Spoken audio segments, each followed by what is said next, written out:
Welcome to the Spirit of Truth video podcast.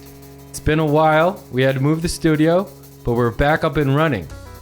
So, joining me today for the third time is my good friend Chuck Thurston. Hey. We're happy to have him. It's a new part of the team at Urantia Book Network. So, stick around. We're going to talk about all the cool things that are coming up, new programs, new studies, new podcasts. It's going to be good.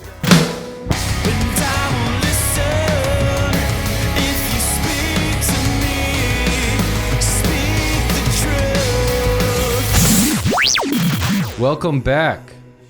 So, like I said, it's been a while. We had to move the studio. We got new digs now, and a new part of the team is my good friend Chuck Thurston joining us now. Welcome, Chuck. Hey, good to be here.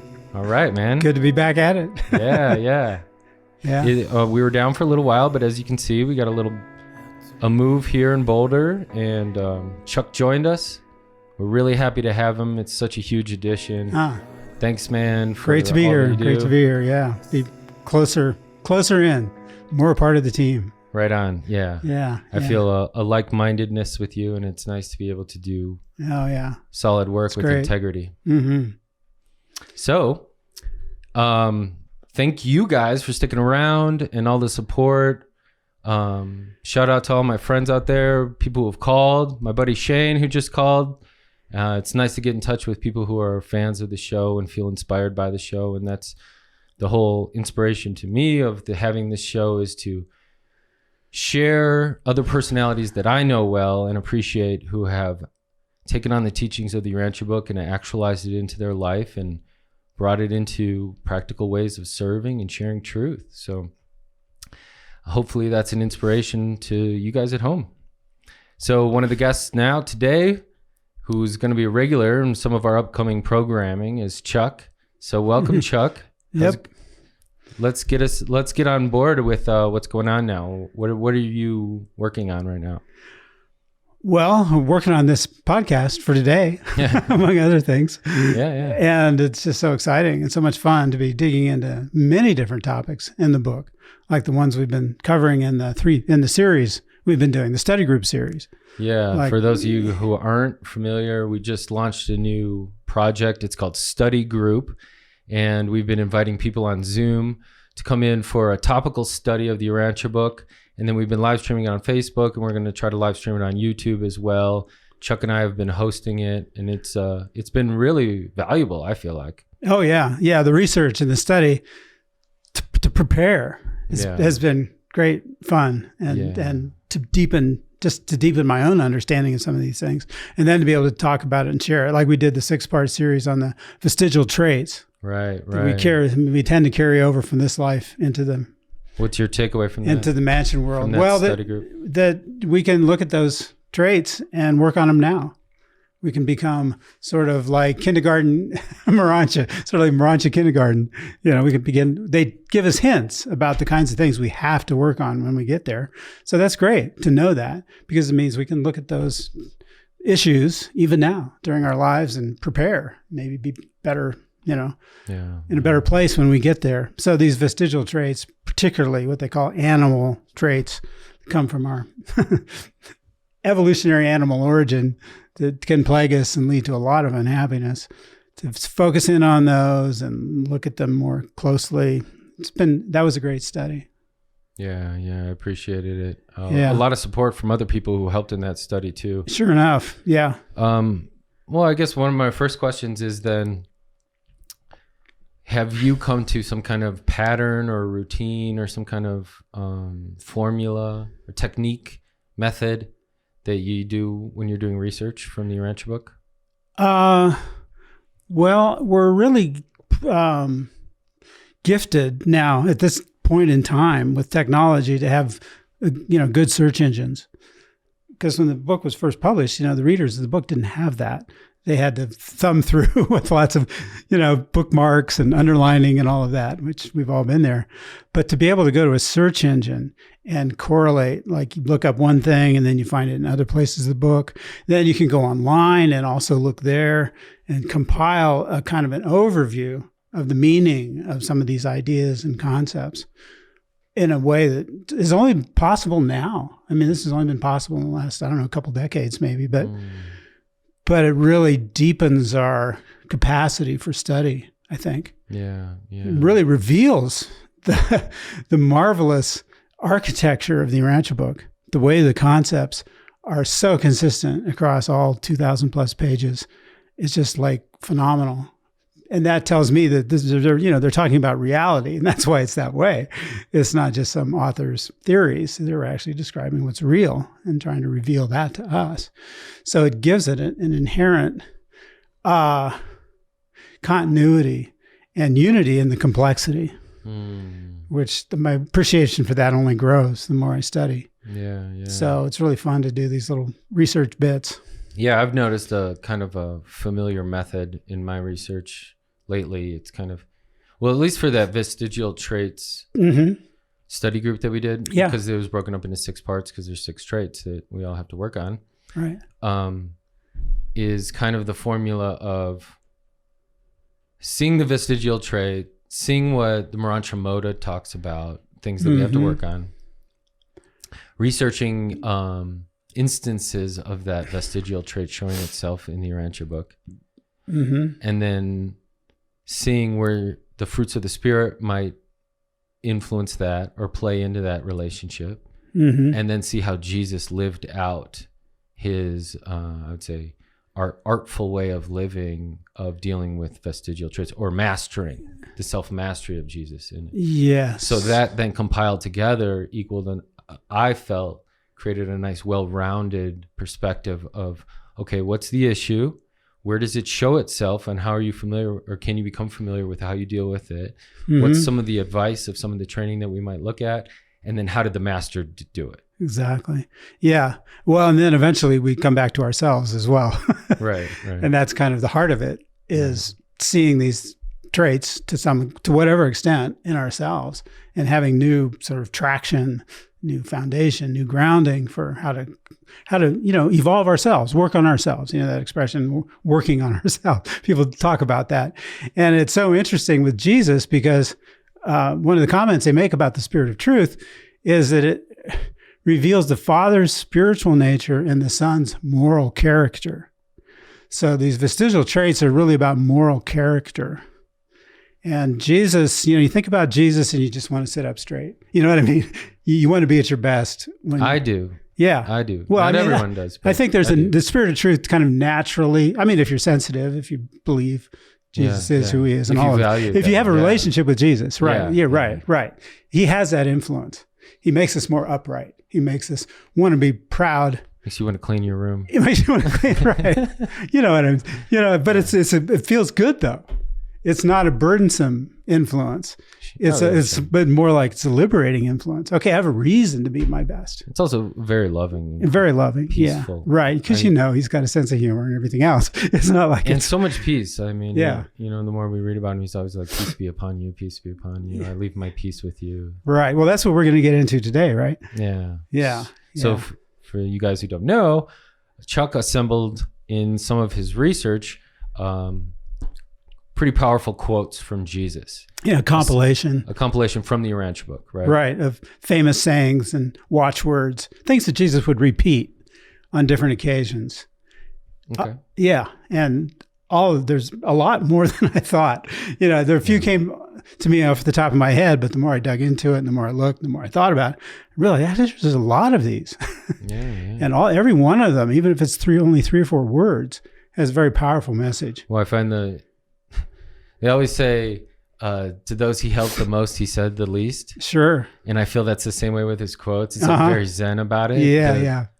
The less amount of words, the more powerful it is. Right. And sometimes he didn't say anything. It's just the way he looked at somebody. Yeah, or the way he smiled or whatever. Yeah. It could have a transforming effect.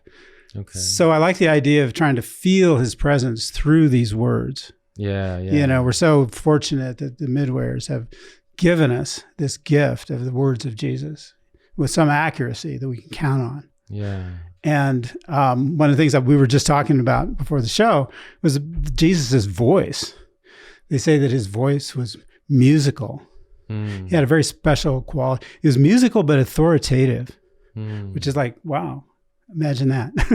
Yeah. You know, they always talk about the symmetry of Jesus and the symmetry of his character, and that's one example. But to imagine these words in his voice, or to try to, I think is really fun. I mean, we can't exactly do that, but we can get a feeling for it, knowing that he had this very special voice. So special that people always recognized it. Like with Mary Magdalene, Right. you know, when she discovered the empty tomb, How he said that she saw that man there, it was when she heard his voice. Yeah. Oh, Jesus, my master. It's like Mary. Yeah, Mary, the way he said that. Yeah. Yeah. So keeping that in mind while we talk about this. Yeah. So we're going to get into some of these quotes here, but stick around because we're also going to pitch the new study group program, and we're going to get into some really exciting things as we talk about. You want to talk about that now?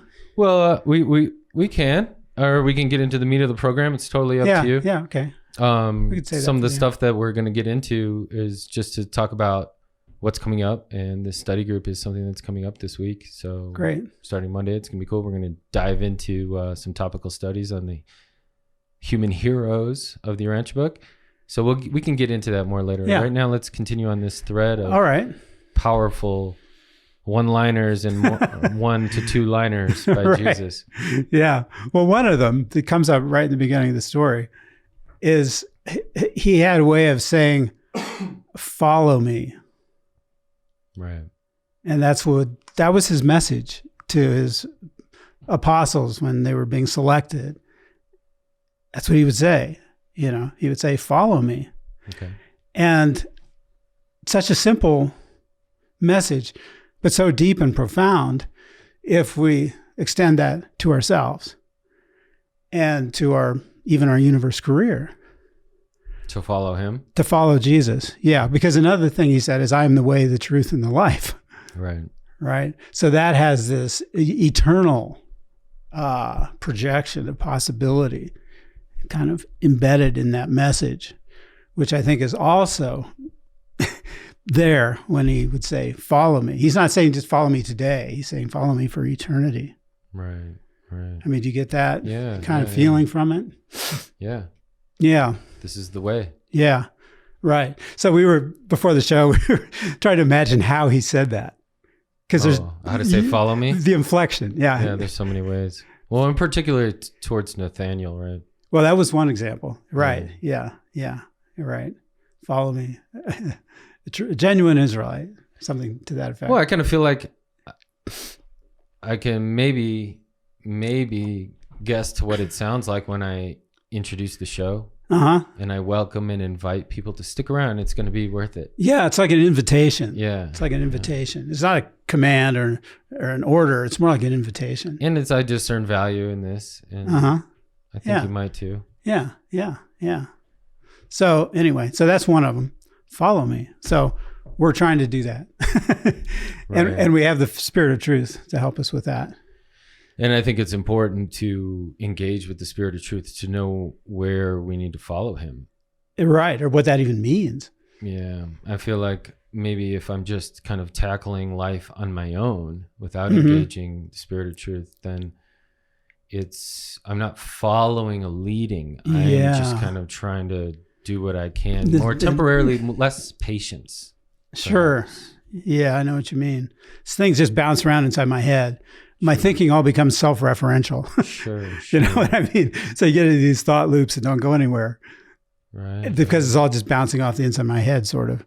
Even though I know my mind's not inside my head, but it feels that way. Yeah. So to ask for guidance, to ask for leading, to want that, and then be receptive to it, but also fulfilling the responsibilities of having will, because it comes down to what we actually do in our lives. Well, you remind me of that. Maybe one of the common spiritual practices is maybe to not then,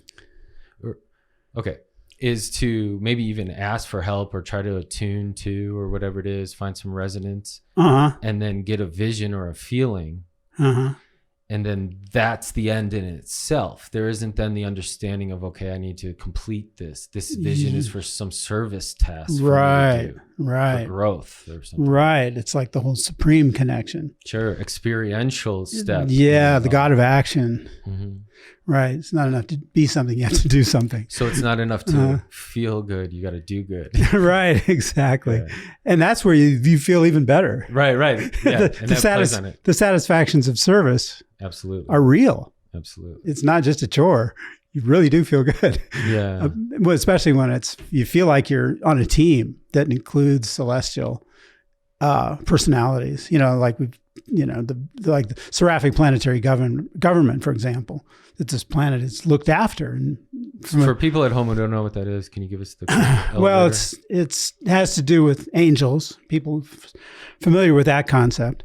So the Urantia book presents the idea that this planet has an angelic administration, for want of better phrasing, and it includes countless beings that we don't see but are here with us and care for this planet, are doing everything they can to oversee its healing and forward development in spite of all the negative influences and forces that are going on. So it's good to know we have celestial help. And then to take that beyond just it being personal, but it also being kind of, well, I use the word administrative, but organized in a sense, where there's real projects going on. Right. Like you look at the Urantia book, that's an example of a celestial project that yielded the fruit of this book we study. Right. So that kind of thinking on the celestial level is obviously not stopped. There's projects going on now that we can be a part of, at least to whatever degree we're conscious of that desire and somehow try to train ourselves, either one, to be thinking in terms of what the higher goals and purposes might be for this world and how we can serve that, become part of it. I like what you say. You laugh at train ourselves, but I do see like the spirit of truth being our coach, our trainer, our loving companion, friend, sifu, master, teacher, all of it, and having experience of having a lot of coaches and mentors and teachers, I can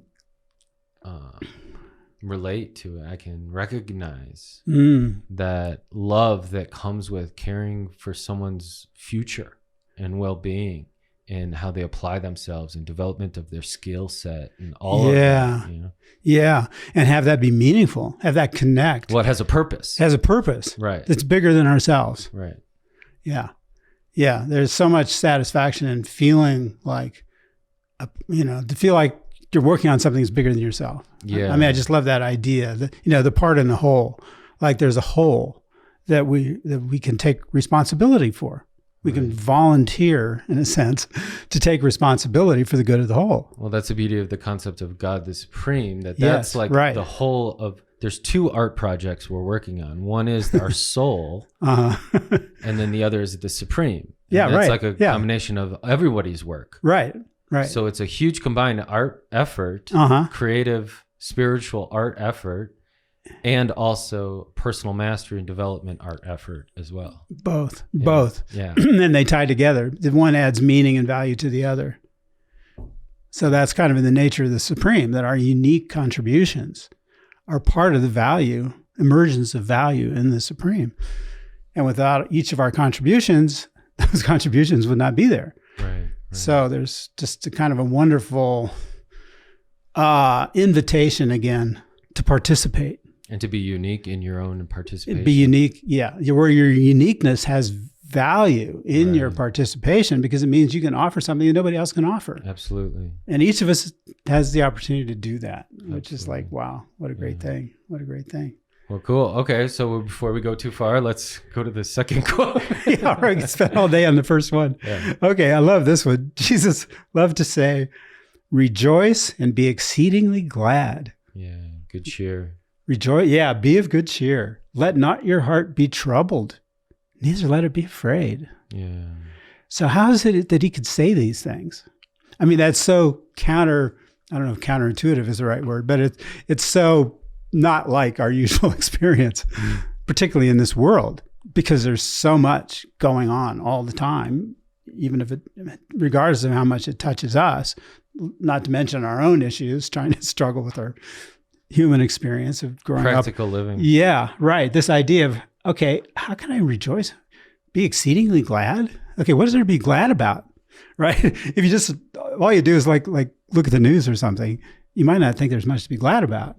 So what's he talking about there? What's the good news? What's the good news? Yeah. How can he say, let not your heart be troubled? What's the basis for that? Yeah. What's the real message in there? Well, if you're asking me, I can Yeah, only no, I speak am. from my Yeah. own experience, Yeah, and yeah, that is totally. It gets back to what you were talking about earlier and what I started when I was saying you can have it like your way, and then there's asking for guidance. And so when it's just your way, it can become quite challenging. And you can have a way of seeing a finiteness to things, and then you can have an impatience and a sense of you feel like you have to suffering. use force to make things happen. Yeah. And then when there's an ask for guidance from your spiritual coach, Spirit of Truth, then there's also a trust and reassurance that there's someone who's got your back and knows what needs to be done and what is to be. Yes. And that is just reassuring for every human's heart. It's like when you're talking to a loved one that you trust and they say, it's going to be okay because I know. That feels good. And then that same influence of that love is something that inspires your vision of what needs to be done. And it's in the same resonance of that loving perspective. Right. There's kind of by association with Jesus through the Spirit of Truth and then the influence of the Father's presence within us. It's like, we experience this with each other. The people you hang out with, you're influenced by. Yeah. And you kind of entrain with their way of thinking a little bit so that you can communicate. You take on some of their values, maybe, if you like what they're doing. So we have that kind of experience with each other. But then with deity, that experience just takes us, as far as we can go. Yeah. So just by association, just like you're saying, the feeling of association with deity is just like, wow, it's so. And the association is not limited by deity. It's limited by you. Right. Our capacity for that, our capacity to sense the presence of deity and our willingness to communicate, I think is a big, big part of it. Our willingness to communicate with Jesus, to communicate with the Father, to communicate with the angels, to express our heart's desires and our thought. They say that in the Urantia book that doing the will of God is nothing more or less than sharing the inner life. The willingness to share the inner life with God. Yeah. So that's a big, big clue. Sharing the inner life to me means, okay, I need to speak up. I should not be feeling fear in the presence of God, like I'm afraid to say anything. Well, it's funny. You make me think of it that we'll pay a bunch of money to go see a psychologist and share our inner life to them. But we can't just do it alone lay on the with couch God. and reveal all your darkest secrets. Right. But here we are alone driving to work and we can just share our inner life with him. Right. You talk things over. Yeah. Talk things over. It's like even when Jesus was a little boy, right? His parents would try to make him do all these formal prayers, which he would do in honor of them and their culture. But then he would insist on having just a little talk with my Father. Yeah. Of his own, right? Yeah. And that was like, to me, we're all like little children in that sense. We're still in that, to be in that place where you just have that honest, trusting, okay, I just want to have a little talk with you. And that dovetails into this next one. I'm with you always, even to the end of the ages. I'm with you always, even to the end of the ages. It's very comforting. Yes, right. Well, and it speaks to who Jesus is. Right. I mean, like you were saying earlier. Yeah, he's human, but he's also a paradise creator son, Michael of Nebadon, and now a master son. Yeah. So he shows us the way to supremacy. He shows us all the way to paradise, being a paradise creator son. So his companionship will be with us beyond this life. I like feeling the comfort of knowing that he went first. It's yes. Like I never had an older brother. But I can only imagine that that's the comfort of knowing that maybe you go to the school that your older brother went to or wherever it is that or sister, whatever it is that, you feel you're Someone's gone before you. Yeah. And then it allows Yeah. you to then feel like, okay, this isn't impossible. Uh-huh. This can be done. Right. Yeah. That's Jesus in many ways was demonstrating the spiritual potentials of being human. That's what a lot of his life was about. Yeah. So in that sense, when he says, I am the way, the truth, the way, the truth, and the life, he's literally showing us the way, all the way to survival. Right. So his resurrection was yet another demonstration of what's ahead for us. So that's maybe not the same. Not exactly the same way. Something we might get into down the road. Yeah, the whole Shroud of Turin. Right. That's one of the things we're working on. Yeah, that'll be fun. And that will be exciting. That'll be an interesting one. Stick around. We'll come up with something cool. Yeah, no doubt. Yeah, a lot of fascinating story. Yeah, the time of the tomb and everything that happened around that. So that'll be fun to get into that in detail because it reveals so many things on other matters that are just fascinating and important. Yeah, cool. But, all right, what do you got next? So, well, the next one kind of goes in with what we were just talking about. I will go before you, he says. I will go before you, and my spirit of truth shall abide in your hearts. So I love when Jesus talks about heart. This isn't the only place. In another place, he says, God will speak in your heart saying, this is the way, something to that effect. But here he's saying, my spirit of truth shall abide in your hearts. So we know we have the spirit of the Father in our minds, our thought adjusters, as the Urantia book describes that presence. But here Jesus is saying he's going to live in our hearts. So the more we know him and the more we engage with him and have a real relationship with him, we can feel that spirit presence. And I think what he's saying there is very real. We feel that in our hearts. Heart is not a technical term. You look it up in the dictionary. What does that even mean? We talk about mind and personality and body and spirit, and all those other things. But heart is kind of like encompasses all those things in a way that has to do with love. Yeah. Right? So the inspiration to love, or just the feeling of love, the Urantia book defines love as the desire to do good to others. So that kind of desire that wells up within us to be a good person, to help other people. And then I love what we kind of came to in the study group is that then service is the completion of the decision to do good for others. Yeah, right. So you can have the desire, right? But you have to complete that choice to do something. Exactly. Yeah. And that's in service. Right. And all of that kind of originates in the heart in a way. I mean, not just, but the mind too. But when he says this about my spirit of truth shall abide in your hearts, I just find that so comforting. And I just love even just thinking about that. Feels good. Well, right? I like thinking about the balance of the heart and the mind. Yeah. And letting them work together. And we were talking about this a while ago about the tendency to fall into the trap of thinking that life is just duality and that there isn't another way. And so we might just think that there's either good or bad, light and dark, whatever, and there's either love or not love. But there's also this harmony of the Trinity balance of three when we bring spirit into mind, into body, right? And that in itself is something that transcends duality and brings newness in. And that newness is what we're really talking about here, is the spirit of truth, this new way that comes through and says, okay, this is the way. It cuts through. Yes, right. It cuts through the fog, the darkness, and extends the way, the light. Well, what you're saying about duality, there's an implication there of progress. So the Urantia book is all about progress. It's not about either just being here or being there. It's like you are where you are, but then there's these transcendent goals for development and growth, and not just in ourselves, but in everything we're doing in our relationships. So that Trinity, the fact that the primary expression of deity is in a threefold relationship, is an eternal message that reality is about relationships. Right. So relationships are progressive. We progress in our relationships. Yeah, they grow. They grow. So that's kind of the escape from maybe dualistic thinking, if you want to think of it in those terms.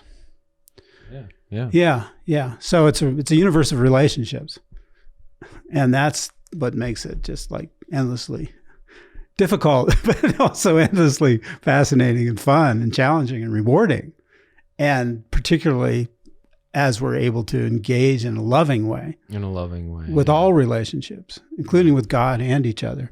That's when everything becomes fruitful. Right. Like the fruits of the Spirit are qualities of relationship. Yeah. It's a finer quality. Yes. That it's achievable. Right. It's achievable. That's what it's all about. Well, I think one of the counterintuitive things is that in this material kingdom, called the kingdom of man, whatever you want to call it in common society, is that there's this tendency to think that the higher the quality, the harder it is to get. And the more scarce it is. Okay. And because value is derived based on scarcity, essentially. Oh, like how much it costs? Yeah, or there's only so much gold on the planet. Right. Material value. And, back in the kingdom days, there's only so much of whatever horses, virgins, whatever it was, and that derived value. And you can get paid more if you're the only one who can do a certain thing. Right. But the beauty here is that spirit is free. The kingdom is free. It's here right now for free. And all you have to do is invite and open the door. Yeah. And that's something that is counterintuitive to the value structure that we have in this society that says the more valuable something or someone is, the less accessible it is, the less approachable it is. Mm-hmm. But here's Jesus saying, I am the way, and I am way approachable. Yeah, right. Well, that's actually the next quote. All right, well, let's get into it. Good flow there. That was the spirit of truth, not me. There you go. Anyway, this is the one that I've always loved, and a lot of people do too. A lot of others feel the same way about this. Or Jesus says, behold. I love when he says, behold. Right away, okay, this is going to be good. Get out your pen. Behold. Take notes or whatever. Anyway, behold, I stand at the doors of men's hearts and knock. Men and women, of course. And if any man will open to me, I will come in and sup with him and will feed him with the bread of life. So this idea that he's standing at the door of our homes, literally, in a sense, and our hearts, our minds, our lives. But he's waiting patiently. He's knocking. I will stand at the door and knock. He'll go that far. But we have to open the door. Yeah, there's a respect for our free will. Exactly. We have to open the door and invite him in. So this is, to me, this is like really exciting and challenging and interesting because it's the third sort of primary ministry that we receive spiritually. The first is the Holy Spirit, and that carries us through our early development until we're capable of making our first moral decision. And then the Spirit of the Father comes to dwell in our minds. And both of those just happen. I don't know if automatically is the right word, but they're not a result of our choices or our asking. They're gifts. We're gifted, to assist in our development.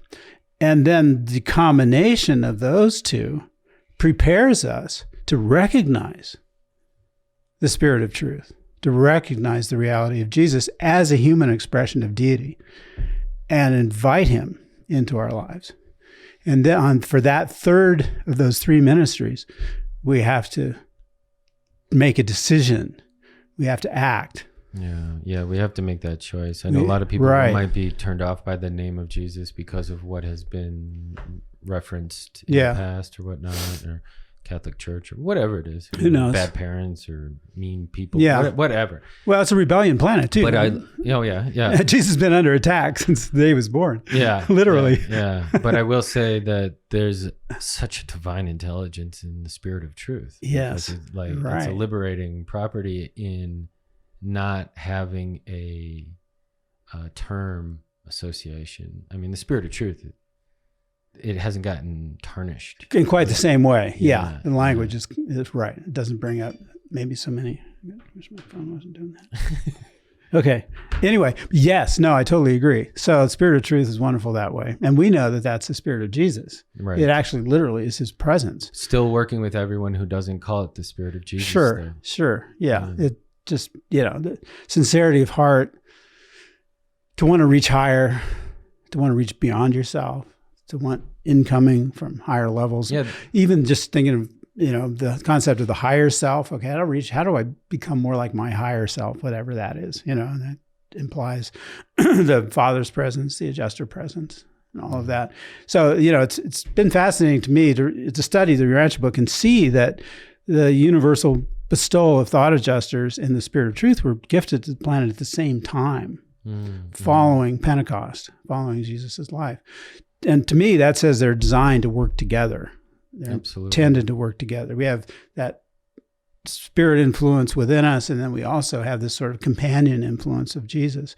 And they seek connection, right? Yeah. And that the only thing that prevents that is our will. Yeah. Or what enables that to happen is our will, to put it in positive terms. So our choices and decisions and all of that.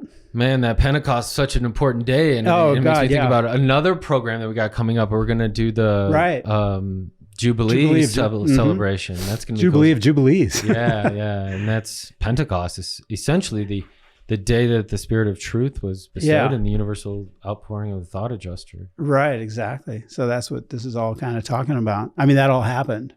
The new stage of evolution of this planet spiritually was inaugurated. I agree with that wholeheartedly. At that time. That's something that I've even presented workshops on. Yeah. Is that, we talked about the seraphic planetary government. And it's essentially like, it's like when football teams and National Football League teams hire a new manager. And so they might fire some coaches, hire some other coaches, like skill coaches, offensive coordinators, defense coordinators, position coaches, things like that. Yeah. And it's a new program. Right. But they were scouted, they did the research, whoever said we're going this way. Yeah. And so I kind of feel like Jesus was that coach who then came on the field and was like, okay, I'm going to have a staff that of my choosing.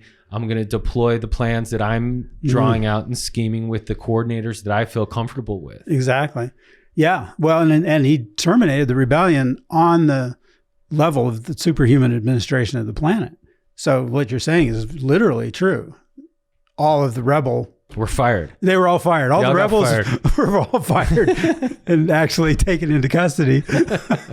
Well, thankfully, football's not like that. If you lose, you get thrown away. But still. Yeah, right. But the rebellion continues on the human level, of course. Absolutely. So we're still dealing with that, and that's part of our kind of assignment, if you want to think in those terms, spiritually. Working with this higher administration is to do whatever we can to mitigate the influence of rebellion and demonstrate.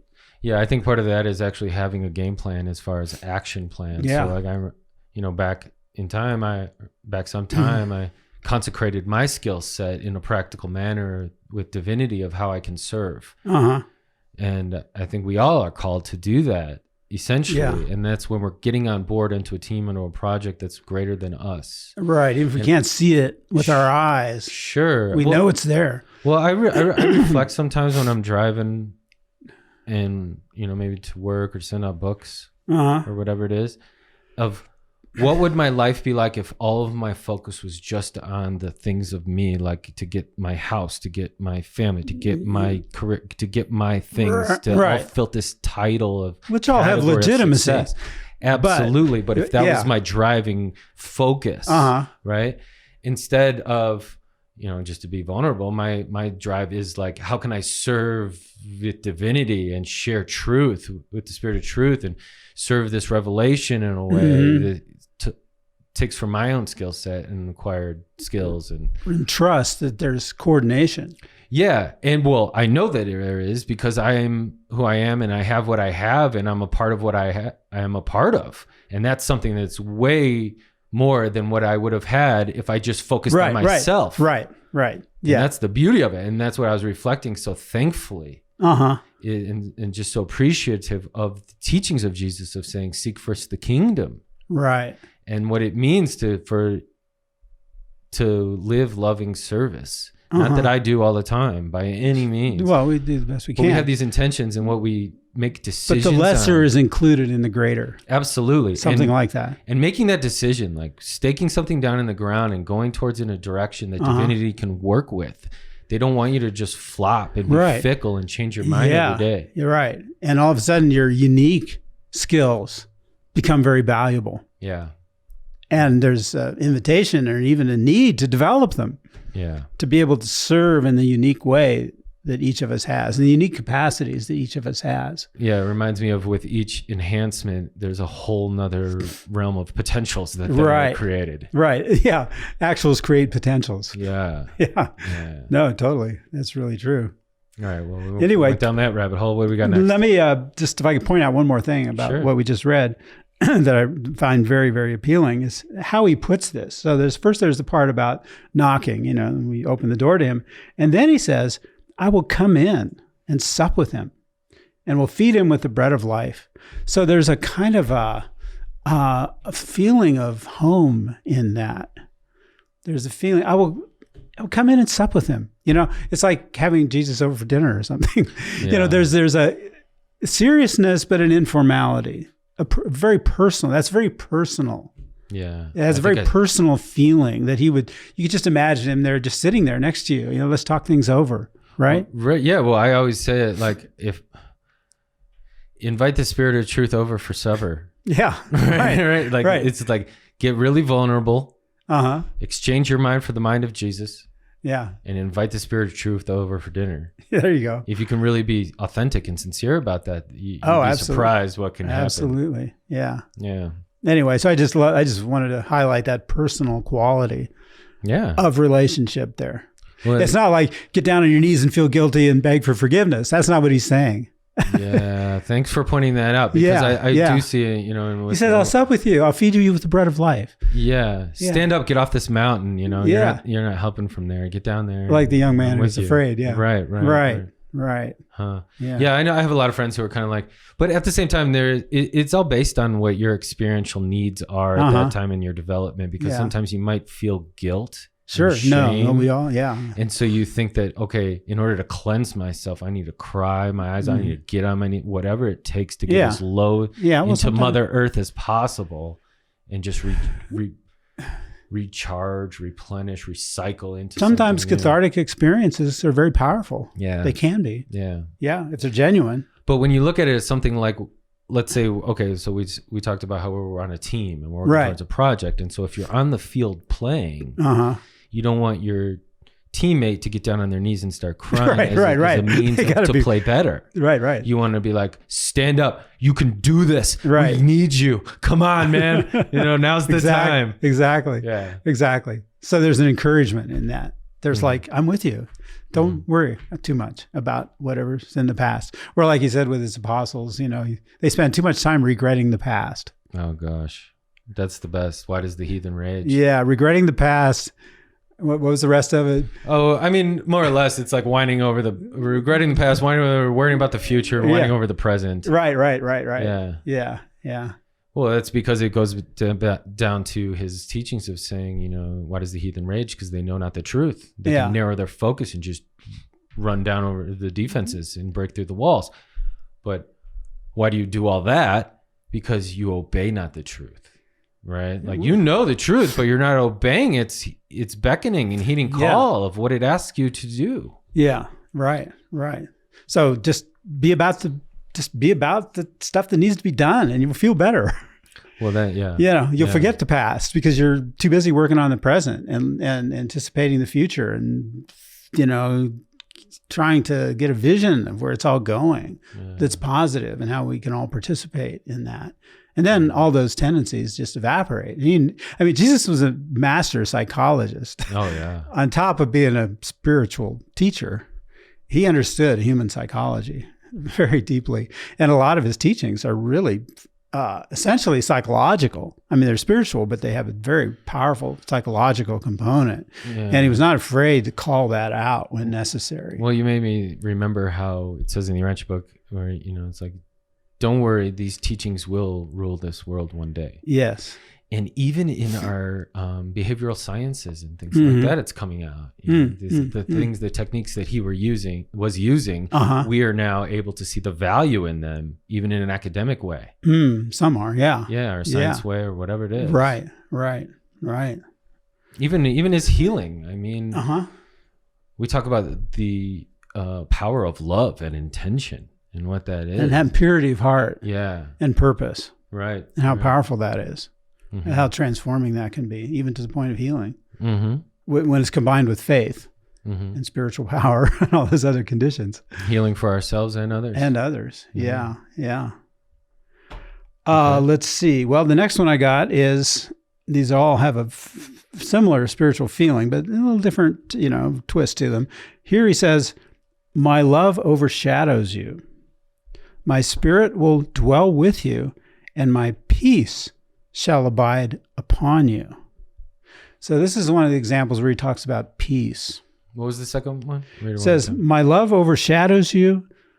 My spirit will dwell with you, and my peace shall abide upon you. So very interesting language. I think this is maybe from one of the Urantia appearances, instructing his, the believers going forward, assuring them that his love was not going away, that his love, we'd always be in the shadow of his love, in a sense. As we all are. As we all still are. And then my spirit will dwell with you, and that would be like the spirit of truth. It's like, okay, let's live together, kind of, I want you with me every day, right? My spirit will dwell with you, and my peace shall abide upon you. So the idea of abiding is really... what does that mean to you? Abiding, well, it's kind of like joining or living together or being with. I feel like... If there's a home feeling, being at home there.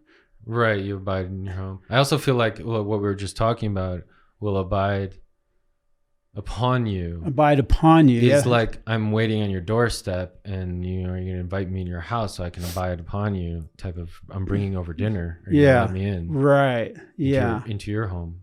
But again, it's like an influence that we can.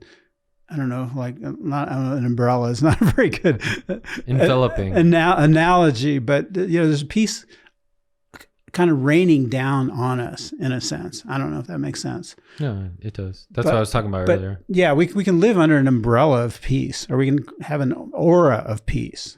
Yeah. Or a feeling of peace that it's not just made up. It's not just, okay, I'm going to strain real hard and try to feel peaceful. It's something that follows from deity association. Well, you know how like in the New Age movement, they talk about Christ consciousness and things like that. It's kind of interesting, the association to that. Yeah. So Jesus was a man of peace. They say that. Right. And that actually leads into the next one where he says, resist not evil. So that's an interesting one. Yeah. To try to dig into what he means when he says that. But I think it has to do with this idea of what you want to be about is creating, right? We have the capacity to create peace. Peace is a creation. So Jesus created peace in spite of all the things that happened to him that were not peaceful. Right. He brought peace into all those circumstances and gifts that to us. So if you're fighting with evil all the time, you can't experience that quality of peace where it's not just being passive. It's an active creation. Yeah. Creating peace is not easy. It's not. And from my experience, it's what it is if there's evil, instead of then going down into the evil to combat the evil, it'd be better to go up in artful creativity to create something new, an alternative to make the evil obsolete. Right, exactly. Yeah. Create something more attractive, then the evil just falls away. Yeah, right. And that's what Jesus was doing essentially. He's making the new way. Yeah, right. So these other things he said, like turning the other cheek or the second mile. All of that was in context of personal relationship, like with one other person. So how to teach them, like if somebody's like hitting you, like turning the other cheek is like an invitation. Okay, well, hit me again, Well, but the point of that is that I'm doing something aggressive to show you what's happening here. I'm not just fighting back and escalating the conflict. Right. I'm creating an opportunity to pause, actually. In the face of that, the other person in most cases would be, what? you know what I mean? They would be arrested by that.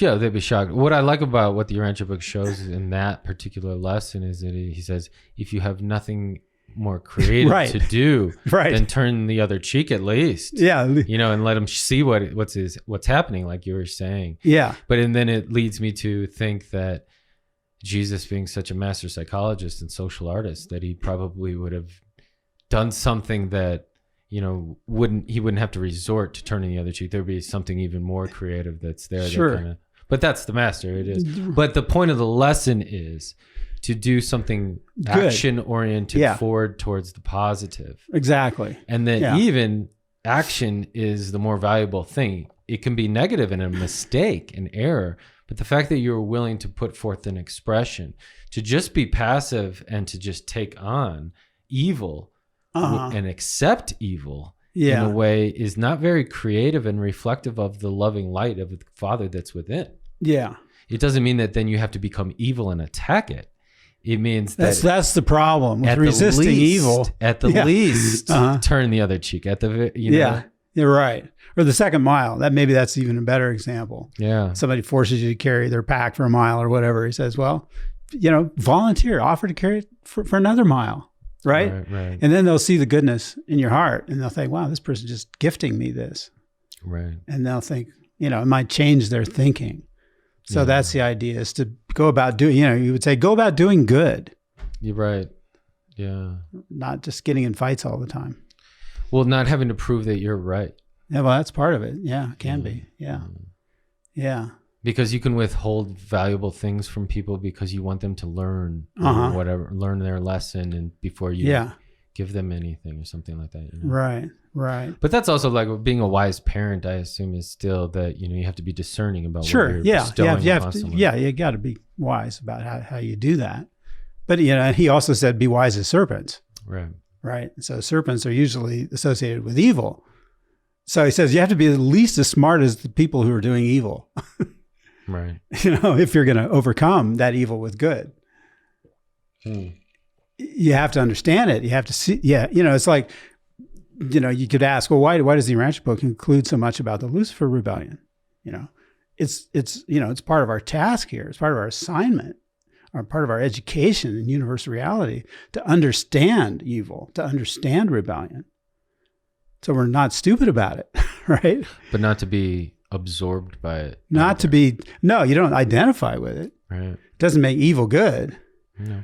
But it does make us wary when we need to be wary. Well, it's like goes back to the vestigial traits study group that we have. Evil is part of those vestigial trait nature that we have inside of us that can be provoked into acting in evil ways. Sure. Yes. Right. And that's a manipulative thing that we have to deal with in this society. Yeah. We can do all kinds of things that are not well advised and lead to unhappiness just because we haven't really maybe thought about it or realized that there are alternatives. Well, that's why it helps to have these teachings from Jesus. Right. What do we got next? Okay. Let's see. What do we got? Oh, this is a good one. In preaching the gospel of the kingdom, you're simply teaching friendship with God. Yeah. So that's a great one. The idea that God is not this mean, powerful judge who's going to stomp us if we look sideways at the wrong, at the wrong time or something. Right. The God is a friend, is our friend. So we think about qualities of friendship that we experience in our own lives and how we, work to develop those qualities, because good friendships are so rewarding, right? There's a quality relationship in friendship. So they talk over many times in the book, they talk about how Jesus was so friendly, that this is one of the most appealing things about his nature that the apostles just loved. He had this friendliness about him. And also the fact that he's a cheerful companion.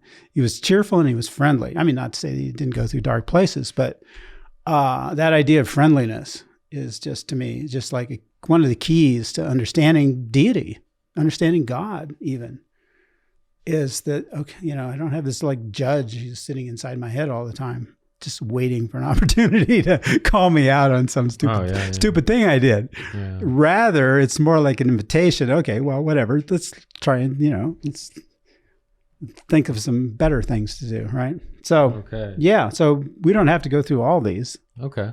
We could do another session. There's lots more. Yeah, well, we're almost at an hour. Yeah, I know. Amazing how quickly the time's gone by. I know. We can keep going. This is great fun. Well, but we don't want to drag it on. Let's do 2 more. 2 more. Okay. Okay. Well, let me read them both together because in a way they kind of go together. So here he says, "Do you not comprehend that God dwells within you, that he has become what you are, that he may make you what he is?" And then another time he said, "You shall know the truth, and the truth shall make you free." So this idea that God is dwelling within us so that we can become closer to him by becoming more like him, there's an implication actually of freedom in that. The profound truth of that does put us on a path of spiritual freedom because, okay, I see this is how this works. This is what this is about. Yeah. I don't have to hold myself back. I don't have to be in doubt. I don't have to be afraid. I don't have to be worrying all the time.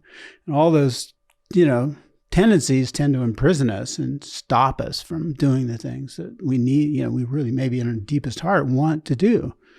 So this idea that to see this divine presence within us is there. So they talk about this in the book. Like this is why doing the Father's will is so important. Doing the will of God is important because that's how we come to know God. And that's how he comes to know us. That's what creates the bridge, the relationship bridge between us and our creators is the desire to do the will of God. Because that's where the character of God is revealed.